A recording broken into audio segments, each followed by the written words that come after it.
Hello friends, I am Rakhi Singh. Study with Rakhi Singh में आपका स्वागत है। आज हम पढ़ने जा रहे हैं क्लास 10th का क्षितिज गद्यखंड का चैप्टर फर्स्ट। चैप्टर का नाम है नेताजी का चश्मा और उसके राइटर का नाम है स्वयं प्रकाश। कोई भी स्टोरी पढ़ने से पहले उसके राइटर के बारे में पढ़ते हैं, देन हम स्टोरी स्टार्ट करते हैं। स्वयं प्रकाश जी, जिनका जन्म मध्य प्रदेश के इंदौर में हुआ और इनका जन्म 1947 को हुआ था और इनकी मृत्यु सन 2019 में हुई थी।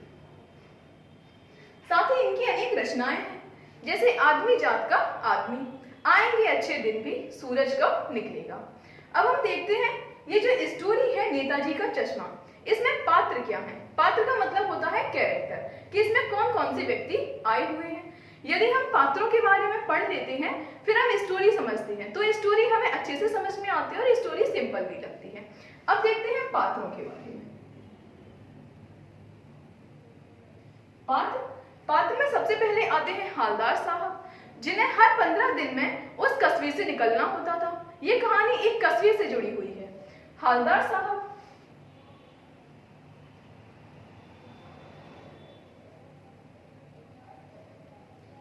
दूसरे पात्र हैं पानवाला, जहां अक्सर हालदार साहब पान खाया करते थे। तीसरा पात्र है कैप्टन चश्मे वाला।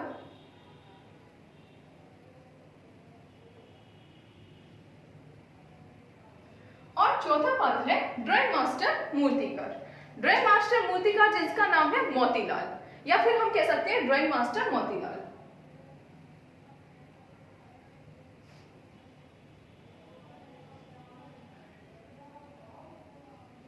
ड्राइंग मास्टर मोतीलाल जो कि कस्बे में एक स्कूल था, उसी में ड्राइंग मास्टर थे। अब देखते हैं कहानी क्या है। कहानी में हालदार साहब होते हैं, जिन्हें अक्सर उस कस्बे से हर 15 दिन में एक बार गुजरना पड़ता था और वो गुजरते हुए कहाँ जाते थे? अपनी कंपनी में। क्लियर है?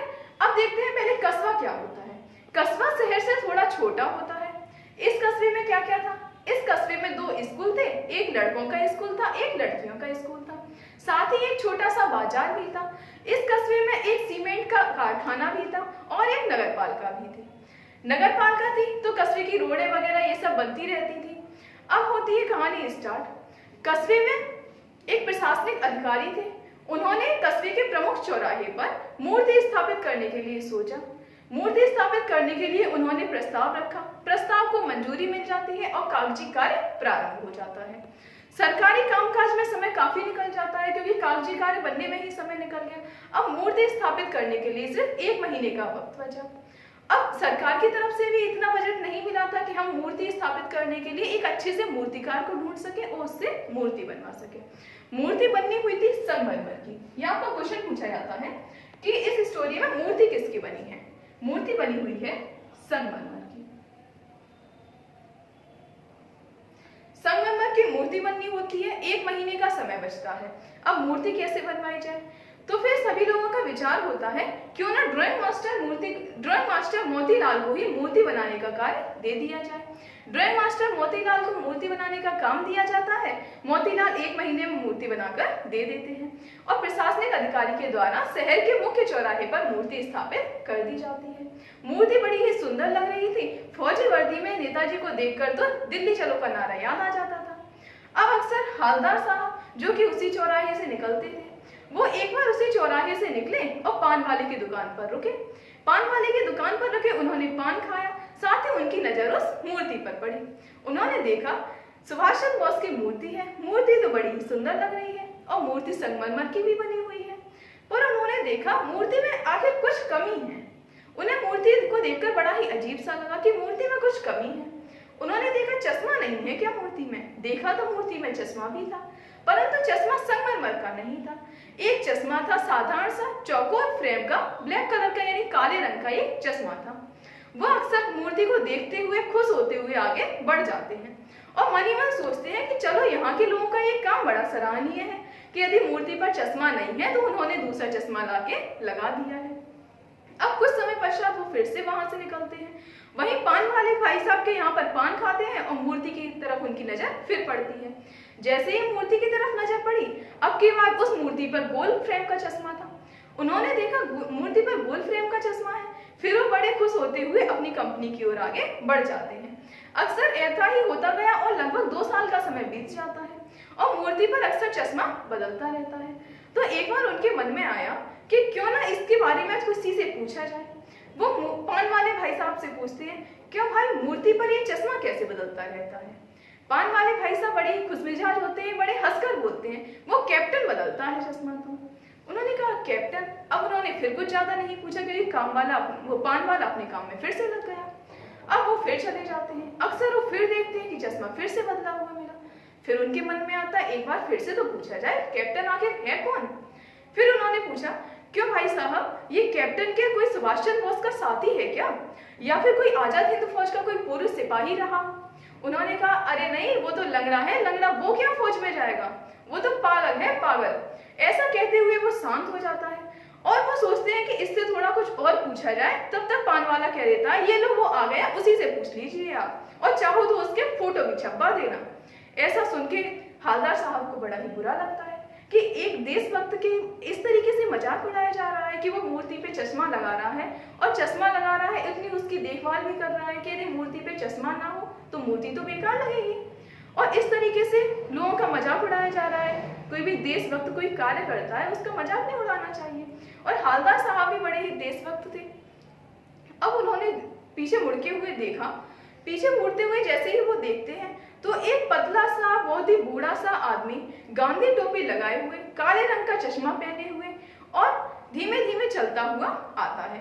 उसके एक हाथ में संदूकी होती है और दूसरे हाथ में एक बांस होता है। बांस पर कुछ चश्मे टंगे हुए होते हैं। जैसे ही वो उस व्यक्ति की तरफ देखता है, वो व्यक्ति तो फेरी लगाने वाला होता है। उसने बताया कि यही है कैप्टन जो चश्मे बदलता है, और वो फेरी लगाता हुआ चला जाता है। अब वो सोचता है कि बताओ, जब उसके पास कुछ भी नहीं है तब भी वो इतना अच्छा देशभक्त बन रहा है और अपना काम भी काफी अच्छे से सराहनीय कार्य कर रहा है। फिर कई बार ऐसा होता है कि हालदार साहब वहां से निकलते हैं, अक्सर मूर्ति की तरफ देखते हैं। मूर्ति की तरफ देखते हुए बड़े खुश होते हुए अपनी कंपनी की तरफ चले जाते हैं। एक बार ऐसा हुआ, हालदार साहब का चौराहे से निकलना हुआ। उन्होंने मूर्ति की तरफ देखा, मूर्ति पर चश्मा नहीं था। पान वाले की दुकान भी बंद थी, पूरा बाजार बंद था। अब उन्होंने सोचा आखिर हुआ क्या है, पर पूछे तो वो किससे पूछे, क्योंकि वहां तो कोई ही नहीं था। अगली बार फिर जो वहां से निकलते हैं तो मूर्ति पर चश्मा नहीं होता है, परंतु पान वाले की दुकान खुली हुई होती है। अब उन्होंने पूछा, भाई साहब मूर्ति पर चश्मा क्यों नहीं है? उन्होंने कहा, पान वाले भाई साहब ने बड़े दुखी होते हुए अपने आंसू पोंछते हुए कहा कि सर कैप्टन मर गया। अब कहीं ना कहीं उनमें भी देशभक्ति की भावना थी, तभी तो एक फेरी वाले के लिए इतना दुख था, क्योंकि वो फेरी वाला नहीं था, वो आखिर में एक देशभक्त था। उस देशभक्त के लिए इतना दुख था कि उसने अपनी आंखें पोंछे, इस तरह से बोलता हुआ चला गया। अब हालदार साहब आगे कुछ भी नहीं पूछ पाते हैं, क्योंकि उन्हें भी अपने मन में बुरा लगता है। वो भी कंपनी की ओर चले जाते हैं। अब वह अपनी गाड़ी में बैठे होते हैं, विचार करते हुए जाते हैं कि आखिर मोतीलाल मूर्ति में चश्मा बनाना भूल गया और कैप्टन मर गया। अब उसमें चश्मा कौन लगाएगा? ऐसा सोचते हुए वो अपने घर पर ही वापस आते हैं। अगली बार जब उन्हें फिर से अपनी कंपनी की ओर जाना होता है तो वो पहले ही सोच लेते हैं कि कैप्टन तो मर गया और मोतीलाल चश्मा बनाना भूल गया, यानी कि अब मूर्ति पर कहीं से भी चश्मा नहीं आएगा। तो यानी कि अब मैं चौराहे पर भी नहीं रुकूंगा और पान भी नहीं खाऊंगा, साथ ही मैं मूर्ति की तरफ तो कैसे भी नहीं देखूंगा। अब जैसे ही वो वहां से निकलते हैं, अपने ड्राइवर से बोल देते हैं कि गाड़ी को रोकना नहीं है, आज कंपनी में ज्यादा काम है, इसलिए पान कहीं और खा लेंगे। ऐसा सोचते हुए वो जब चौराहे से निकलते हैं, अब उनका मन था, हमेशा मूर्ति देखते थे, उनका मन नहीं माना, उनकी नजर मूर्ति पर पड़ गई। जैसे ही उनकी नजर मूर्ति पर पड़ी तो एकदम वो ड्राइवर से कहते हैं कि गाड़ी रोको, और जल्दी से मूर्ति की तरफ जाते हुए भागते हुए जाते हैं। मूर्ति के पास आकर खड़े हो जाते हैं और देखते हैं कि उस मूर्ति पर एक सरकंडे का चश्मा बना हुआ था। सरकंडे का चश्मा जैसे कि छोटे छोटे बच्चे बना लेते हैं खेलने के लिए, वो चश्मा को देखकर हालदार साहब बड़े ही भावुक हो जाते हैं और वह सोचते हैं, चलो हमारे यहाँ हर किसी व्यक्ति में देशभक्ति की भावना तो है। इस तरीके से ये कहानी पूरी होती है। यदि वीडियो अच्छा लगा हो तो वीडियो को लाइक और चैनल को सब्सक्राइब करना मत भूलिए। Thanks for watching.